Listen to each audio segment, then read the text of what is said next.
inside and prepare to embark on the journey of discovery here at Art Gallery of Love and Suffering.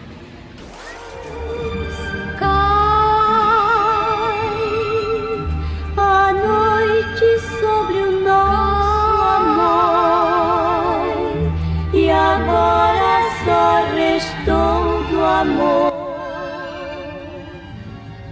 Welcome to the Bittersweet Embrace and Explorations of Love and Suffering in Art exhibition that looks toppled and agonizing intersections of humanity's most cherished emotions and deepest things. The intertwining of love and suffering has love captivated artists, serving as a path in being across diverse cultural and historical contexts. This powerful duality reflected the deepest voice and the most sorrow of the human experience offers the earth takes free for artistic exploration.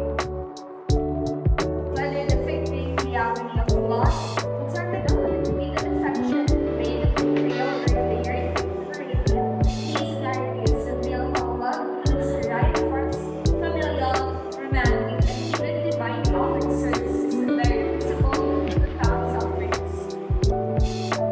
Now, for the context of love and suffering, we have here our first artwork titled Lyra and Cordelia, a love painting on canvas by Fort Monastrell in the year 1848, inspired by Shakespeare play The Plain of Lear. This artwork is called Lyra and Cordelia, which is an oil painting on canvas that is also one of the three paintings of Fort Madox Brown illustrating Shakespeare play King Lear.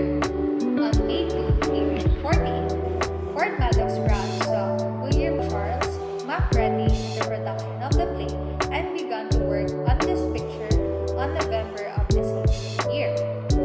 In this painting, the dying Lear is at the center of the composition with his daughter in his right in a protective gesture. This painting captures the tender moment of Cordelia's concern for her father, contrasting the reality of suffering and the looming tragedy of the play. The overall meaning of the painting revolves around the themes of familial love, the nature of love versus false flattery, and the destructive power of pride and madness. Now, why is it under the theme of love and suffering?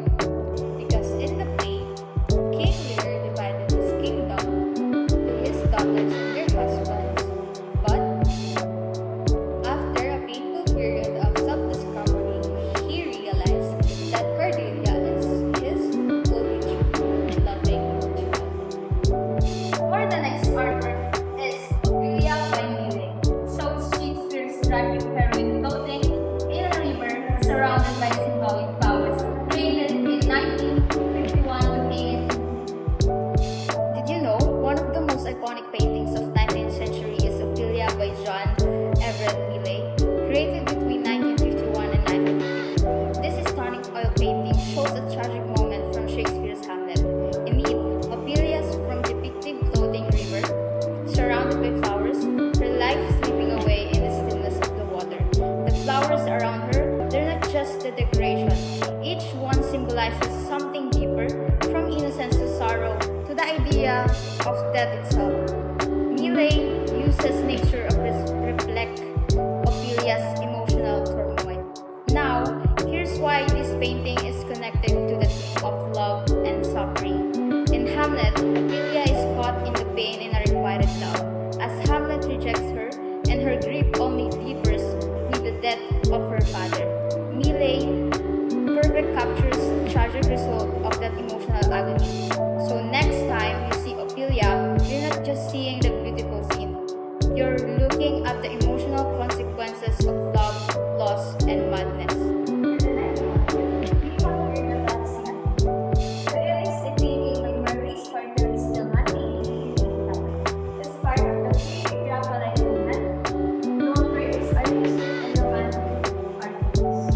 So, good day po. I am Mary Rosie Raspi. So, the painting behind me is Love's Messenger. So, Love's Messenger po was painted in 1885 by Maurice Bartoli Stillman.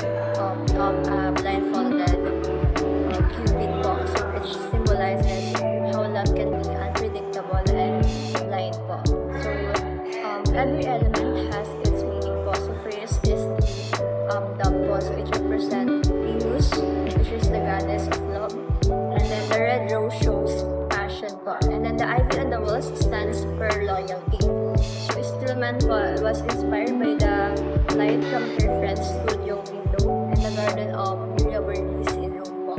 So why does this fit the theme love and suffering? So at first glance po, the painting looks romantic, but the blindfolded Cupid and the uncertain message from the dove suggests something deeper po. So the letter might be joy or heartbreak. So this shows that love isn't always sweet. Sometimes it's confusing, painful, or one-sided.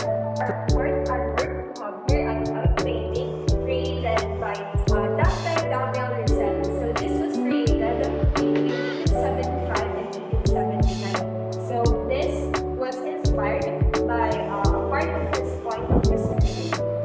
Hello everyone, I'm here Shalagat, and the painting behind me is The Blessed Damozel by Dante Gabriel Rossetti. So this oil painting was created between 1875 and 1879, and this describes a scene po and his poem with the same name of the art po. So he wrote the poem when he was 19 years old, whom he continued to revise until just before his death po. So this painting po depicts the young woman who is yearning for her lover whom she left on earth when she died po. So this art and also the poem explores the theme of love, loss, separation between the earthly and the spiritual realm, and also enduring the nature of love even in death po. So this also explores the theme of contrast between the heavenly realm and also the earthly realm po. The damsel and her lover, which she left rather on earth po. So it highlights po the young woman who has risen beauty and is bathed in light in heaven, which is also surrounded by angels, many angels, and she is seen to be staring at her lover whom she left on earth when she died po. For our real artwork, we have here The Lovers, painted in Paris in 1928 by Rene Magritte, holding lovers passionately while carrying their faces in white cloth. The Lovers is one of the most iconic and thought-provoking creations by the Belgian surrealist painter Rene Magritte, painted in 1928. This oil-on-canvas work immediately captures the viewer's attention through its enigmatic portrayal of intimacy. It stands as quintessential example of Magritte's unique style, which challenges perception, invites deep contemplations on the natures of reality, identity, and human connection. So, for the last aspect, the audience is from the this is an oil canvas technique like the baptism or only. So, hello everyone, my name is Luke, and today we're going to discuss about the painting Orpheus leading Eurydice from the underworld. So, the artist Jean-Baptiste Camille Corot made this art using oil on canvas on 1861. So the painting captures the emotional moment from the Greek mythology when Orpheus leads Eurydice out of the underworld. Using soft brush strokes and muted tones, Corot creates a dreamlike, melancholic atmosphere that reflects the tenderness and uncertainty of the scene. Next is the background, which Jean-Baptiste Camille Corot was a French artist known for his poetic landscape. Truly mainly a landscape painter, he also portrayed mythological subjects. This work draws from the Greek myth of Orpheus and Eurydice, showcasing Corot's sensitivity to mood and storytelling. So, what is the contextual meaning of this painting? The scene represents the ending power of love and fear of loss. Orpheus must not look back at Eurydice or risk losing her forever. Capturing the fragile balance between hope and despair, Corot focuses on the moment of emotional tension, on evolving universal feelings of longing and separation. Here at Art Gallery of Love and Suffering, we believe that art is more than just drawing. It is a universal language, a timeless dialogue across generations, and a reflection of human spirits.